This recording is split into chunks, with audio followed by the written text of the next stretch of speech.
안녕하세요. 오늘 작정기도 속편입니다. 작정기도 그 영상 한 편으로만 끝내기 제가 너무 아쉬워서 또 재밌는 예화 여러분들에게 하나 말씀드리고 좀 추가 보충으로 말씀을 드리면 좋겠다 그렇게 생각이 들었어요. 제가 아주 오래전에 경기도 광명에서 어떤 교회에 제 남편이 전도사로 일했고, 그 교회에서 한 거의 3년 정도 신앙생활을 했었는데요. 거기서 만났던 어떤 집사님 간증이에요. 그 교회에서 새벽 기도로 이제 작정 기도를 그 성도들에게 이렇게 목사님이 강조하셔가지고 뭐 30일 작정 새벽 기도회쯤 됐던 것 같아요. 100일 작정이었다고 할 수도 있고, 저는 그때 당시에도 그 교회 새벽 기도는 다니지 못했었는데, 그 집사님 간증은 제가 두고두고 제 마음에 많이 품고 제 것으로 묵상하고 하나님에 대해서 더 많이 이제 알아가는 그런 계기였던 것 같아요. 그 집사님 남자분이었는데 그때 당시에 30대 후반 정도 되지 않았을까요? 아주 열정적으로 사는 분이었어요. 저희 집이 인천이었고 그 교회가 광명이었는데요. 철야 기도가 끝나면 12시가 넘잖아요. 밤 12시 자정이 넘는데, 그 시간에 제가 집으로 돌아올 수가 없어서 금요 철야 예배를 다닐 수가 없었거든요. 그랬는데 그 집사님이 저와 저희 가족들을 다 제 남편이랑 같이 저희 집까지 태워다 주셨어요.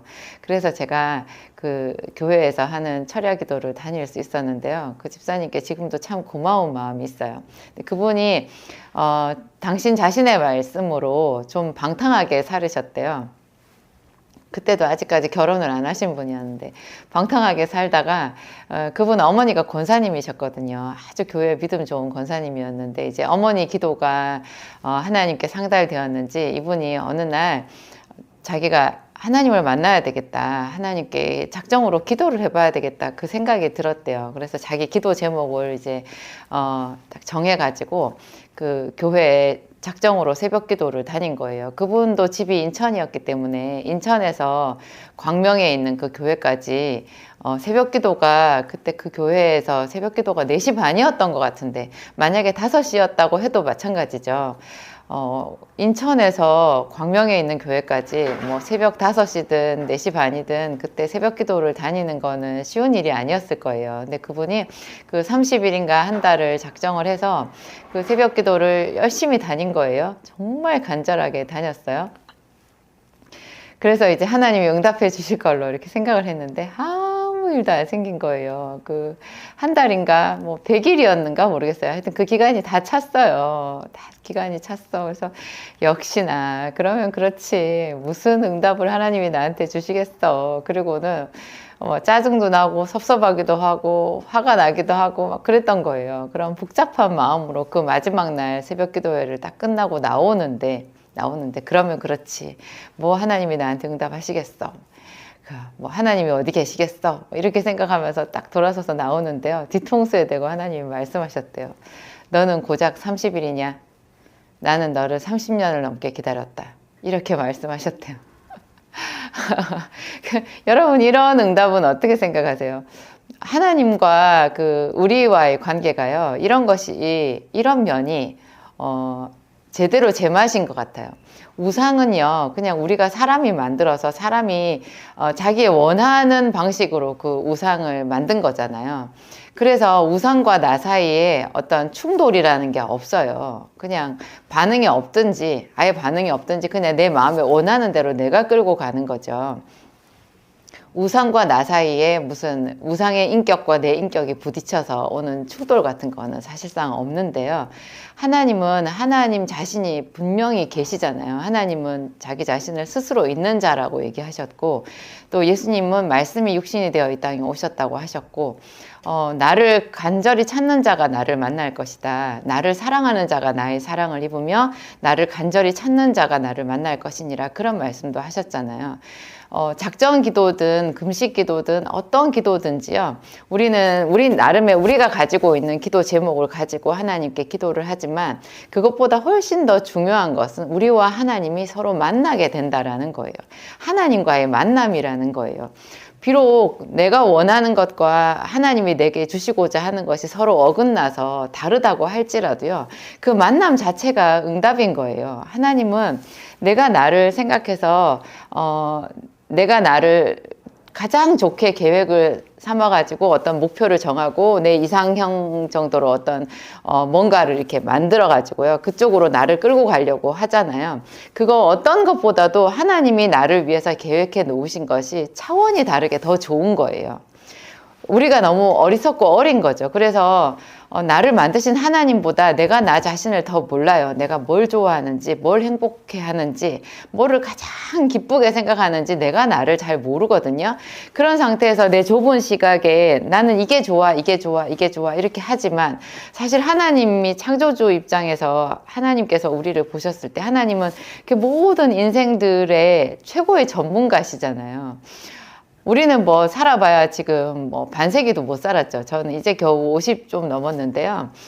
제가 살고 있는 이 경험에 비추어서 내가 판단을 하는 거잖아요. 근데 하나님은 저 같은 인생을 얼마나 많이 다뤄보셨겠어요. 그리고 무엇보다 그분은 창조주시거든요. 그리고 우리를 사랑하셔서 그 아들을 아낌없이 주신 분이니까 우리에 대한 계획이 훨씬 더 완전한 계획이신 거예요, 그분이.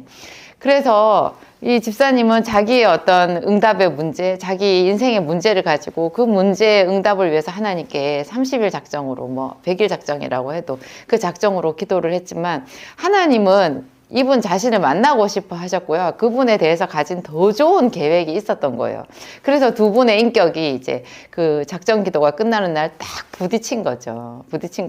하나님과의 만남에서 우리가 서로 딱 부딪혀가지고 내가 하나님께 어떤 책망을 받는다고 하면요, 그것이 응답이에요. 여러분, 그 책망을 받아서 내가 거절된 게 아니고요, 하나님께로부터 그때부터 은혜가 쏟아지기 시작하는 거예요. 그 집사님이 저와 저희 가족을 인천까지 금요일마다 이렇게 태워다 주셨는데, 그 작전 기도가 끝난 뒤로 그분의 삶이 변화된 거 아니겠어요?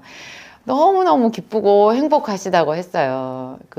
살아가는 중에 하나님께서 그때 처음으로 자기 인생에 돌파하고 들어오신 거죠. 너는 겨우 30일이냐? 나는 30년을 너를 기다렸다. 이런 음성을 듣고 그런 하나님의 특별한 그 인도하심을 받고 이러기 위해서 우리가 작전 기도를 하는 거예요. 내가 원하는 방식대로 하나님이 응답해 거든요. 물론 당연히 응답해 주시는데, 그것과 다른 방향으로 이런 식으로 충돌이 생긴다고 해도 이것이 더 깊은 기도로 나아가는, 더 큰 은혜의 어떤 바다로 나아가는 그런 출발점이라는 거 여러분 생각하시면 훨씬 더 좋아요. 내가 원하는 식으로 매번마다 무슨 도깨비 방망이처럼 뚝딱뚝딱뚝딱 어떤 것이 떨어지는 그런 게 아니기 때문에 더 우리의 깊은 마음속에 가지고 있는 영적인 그런 갈급함 있잖아요. 그런 거를 해소할 수 있는 거 아니겠어요? 사실은 내가 원하는 거 다 가진다고 해도 우리는 만족함이 없을 텐데요. 그런 응답을 받는 과정 속에서 하나님과의 만남이 자꾸자꾸 깊어지면서 우리 속에 진짜로 생수의 강물이 흘러 넘치게 되는 거예요. 그분을 알아가게 되는 거죠. 하여튼 이런 거 여러분 생각하시면 아주 좋겠어요. 제가 어떤 분한테는 또 이런 안타까운 말도 들었는데요. 그분은 제가 거의 한 10년 정도를 이렇게 알고 지내고 또 교회에서 같이 신앙생활을 하고 했었는데, 이분은 또 특이하게요, 자기가 갖고 있는 그 견고한 그 하나님에 대한 믿음을 버리지를 않더라고요.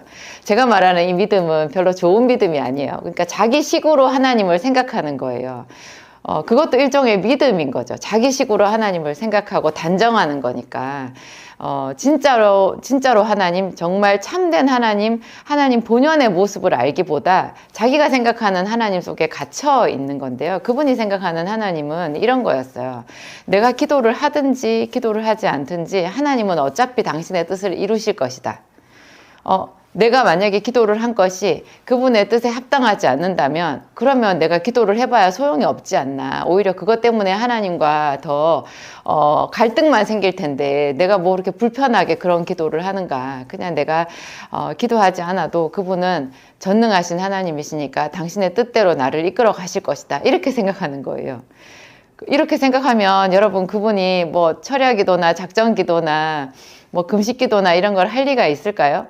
그냥 떠밀려가는 그런 신앙생활을 하는 거예요. 어떻게 보면 너무 순하고 착한데요. 사실은 자기 고집으로 똘똘 뭉쳐 있는 거죠. 하나님은 성경에 제일 처음부터 끝까지 시종일관 말씀하시잖아요. 너희는 내게 와서 부르짖으라. 내가 너에게 응답하겠고 네가 알지 못하는 크고 비밀한 일을 내게 보이리라. 그리고 얼마나 많은 사람들이 몸부림치면서 하나님 앞에 기도하는 그런 것들이 이렇게 성경에 꽉 차 있어요. 뭐 아브라함이나 이삭이나 야곱이나 전부 다 이런 사람들이 하나님 앞에 기도하고 제단을 쌓은 그 이야기들인 거잖아요. 뭐 다윗도 마찬가지고, 뭐 엘리야도, 엘리사도, 뭐 신약에 나와 있는 어떤 모든 인물들도 줄기차게 하나님과 기도하고 또 하나님께 책망받기도 하면서 또 그분의 인도하심을 받고, 하여튼 이런 이야기들로 꽉 차 있는 건데 그걸 다 덮어버리고 자기가 그냥 결론을 내린 거예요. 기도하지 않아도 하나님은 선하시고 하나님은 전능하시기 때문에 당신의 뜻대로 나를 인도하실 것이다. 내가 내 뜻에 맞게끔 기도를 해봐야 하나님도 피곤하고 나도 피곤하다. 이렇게 생각하는 거예요. 그거는 좀 아니라는 생각이 들어요. 여러분, 작전 기도를 하실 때, 하나님이 어떤 식으로 여러분에게 응답하시든 그 응답 자체를 큰 기대하는 마음으로, 내가 구하는 것보다 더 넘치도록 응답하시는 하나님을 내가 반드시 만나리라 하는 그런 간절함으로 그분을 찾아보세요. 그것이 정말 하나님이 우리에게 원하시는 그런 모양일 거예요. 오늘 제가 기도하고 마치도록 하겠습니다. 선하신 하나님 감사합니다. 우리가 주의 이름을 부를 때 주님 응답하신다고 하셨습니다. 내가 여기 있노라 응답하신다고 하셨습니다. 하나님 우리 아버지, 우리가 있는 그곳에서 우리의 손을 들고 간절한 심령으로 마른 땅이 비를 사모하듯이 주의 이름을 부르겠습니다. 하나님 우리 아버지, 사슴이 시냇물을 잡기에 갈급함 같이 우리가 주의 말씀을 듣기에 갈급하오며 하나님 주께서 내 인생에 응답해 주시기를 더욱 사모합니다. 우리 모든 성도들이, 우리 사랑하는 권속들이 주의 이름을 부를 때 하나님 기쁘게 들어주시옵소서. 우리의 삶을 치료하시고 하나님 기뻐하시는 뜻대로 가장 아름다운 모양으로 우리를 변화시켜 주시옵소서. 우리가 원하는 것보다, 바라는 것보다, 구하는 것보다 더욱 더 좋은 것 주시기 원하시는 줄을 확실히 믿습니다. 하나님 우리 아버지, 아침부터 저녁까지 하나님 하루 종일 주의 이름을 찬양하며 매 순간마다 주의 말씀을 되새기며 주께 기도하는 저희들이 되겠습니다. 하나님 우리에게 부흥을 주시옵소서. 우리 마음에 하나님 말씀의 부흥을 주시옵소서. 이 영상을 보는 사람들마다 이 기도를 함께 듣고 주께 아멘으로 응답하는 사람들마다 하나님 기쁘게 연락하시고 그분들의 삶을 받으시고 하나님 어루만져 주시고 복을 주시옵소서. 오늘 하루도 주님께 의탁드리오며 예수님 이름으로 기도합니다.